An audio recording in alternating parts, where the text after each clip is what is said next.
सबरापुर नामक गांव में एक गरीब भानु नाम का लोहार रहता था।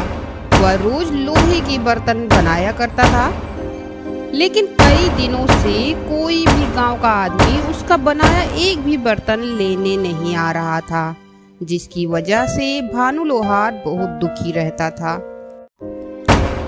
एक दिन लोहार आग के पास बैठा लोहे के बर्तन बना रहा होता है कि तभी गांव का एक आदमी जिसका नाम महेश होता है भानु के पास आता है।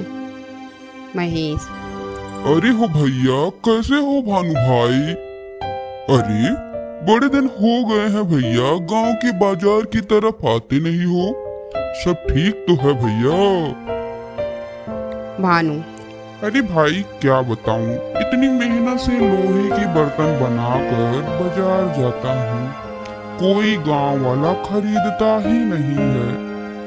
भाई कई दिनों से एक पैसा हाथ नहीं आया, ऐसे में मैं क्या करूं, मुझे कुछ समझ नहीं आ रहा है। महेश: अरे भाई दीनू लोहार, अब गांव वालों को तुम्हारे हाथ के बनाए बर्तन पसंद नहीं आते हैं, अब तुम भी क्यों मेहनत करते हो? जाने भी दो भाई, अब तुम्हारे हाथों में वो पहले वाली बात नहीं है। हाँ अच्छा, अब मैं चलता हूँ भाई। दीनू ये सुनकर बहुत दुखी हो जाता है कि तभी वहाँ दीनू की पत्नी आती है। दीनू की पत्नी: अजी सुनिए ना, आखिर आप लोगों के बर्तन बनाने का काम छोड़ क्यों नहीं देते? कोई मुनाफा तो होता है नहीं, यहाँ तक कि अब तो गांव वाले भी आपके बनाए बर्तन नहीं खरीदते। अब आप ही बताओ ना, ऐसे में हम खाएंगे क्या? नहीं नहीं नहीं, मैं कुछ नहीं जानती, अब आप ही जाओ और कुछ नया काम देखो। हाँ।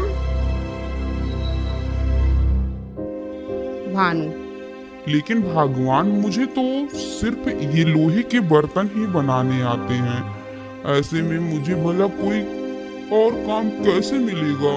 लेकिन अगर तुम कहती हो तो मैं जाकर देखता हूँ, शायद कोई गांव वाला मुझे काम दे ही दे। बाद दीनू वहाँ से गांव की तरफ जाता है कि तभी उसे रास्ते में एक बूढ़ा, जिसके साथ में एक गाय होती है।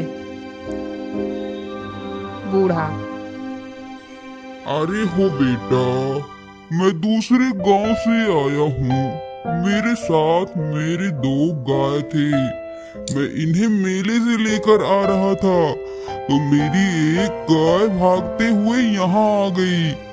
भाई मेरी मदद करो ना, जाने मेरा गाय कहाँ चला गया। भानु: अरे बाबा, तुम बिल्कुल भी दुखी मत हो, मैं तुम्हारे गाय को ढूंढने में मदद करता हूँ। तभी दोनों गांव की ओर निकल जाते हैं, लेकिन पूरा गांव देखने के बाद भी उन्हें गाय कहीं नजर नहीं आती। भानु और वो बूढ़ा अपनी गाय के साथ शाम ढले जंगल में जाता है, तभी उन्हें गाय के रोने की आवाज सुनाई देती है। तभी वो देखते हैं कि जंगल में एक पेड़ के डाल के नीचे गाय फंस गई है।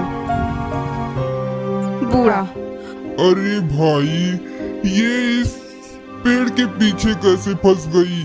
इतनी मोटी टहनी के नीचे कैसे दब गई मेरी गाय? अरे कोई तो मेरी मदद करो, इस गाय को बाहर निकालो। अरे मैं तो लाचार बूढ़ा हूँ, इतनी मोटी टहनी को मैं नहीं हिला सकता। अरे मेरी प्यारी गाय। तभी भानु उस मोटे टहने पर अपना जोर लगाकर उसे वहां से उठाकर किनारे कर देता है।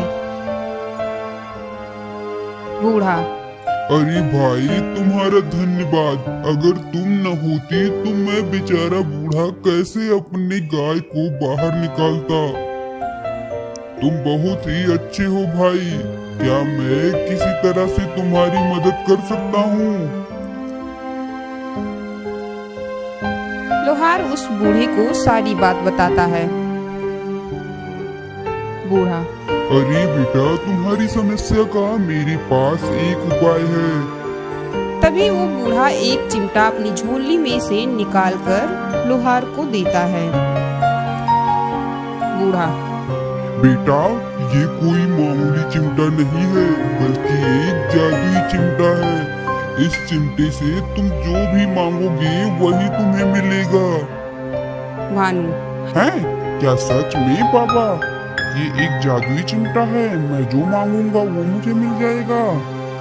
बूढ़ा, हाँ बेटा, लेकिन यह चिमटा चमत्कारी है, जो अपना रूप कभी भी बदल सकता है। ये मायावी चिमटा है, इसलिए लालच में आकर कुछ ऐसा मत मांग लेना जिससे तुम्हारा सर्वनाश हो जाए।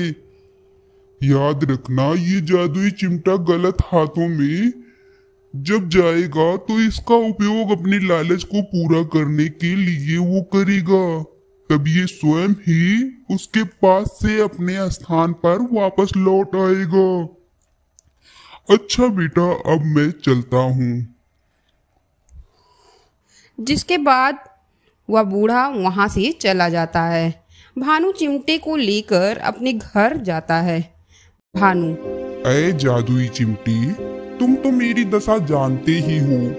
अपने जादू से कुछ ऐसा कर दो कि गांव वाले मेरे बनाए लोहे की बर्तन लेने आने लगे, ताकि मेरा जीवन अच्छे से व्यतीत होने लगे। अगली सुबह होती है और भानु देखता है कि उसके घर के बाहर गांव वालों की एक लंबी लाइन लगी है। भानु की पत्नी, जी देखिए ना, आज तो हमारे घर पर गांव वालों की बड़ी लाइन लगी है। हाँ, ये सब आपकी बनाए लोहे की बर्तन लेने आए हैं। और हाँ, देखिए देखिए कितनी लंबी लाइन लगी है। अरे भानु भैया, कहाँ हैं? कब से वेट कर रहे हैं आपका। मुझे एक लोहे की कढ़ाई चाहिए थी भैया, क्या मिलेगा? भानु, अरे हाँ भाई, हाँ क्यों नहीं, अभी देता हूँ।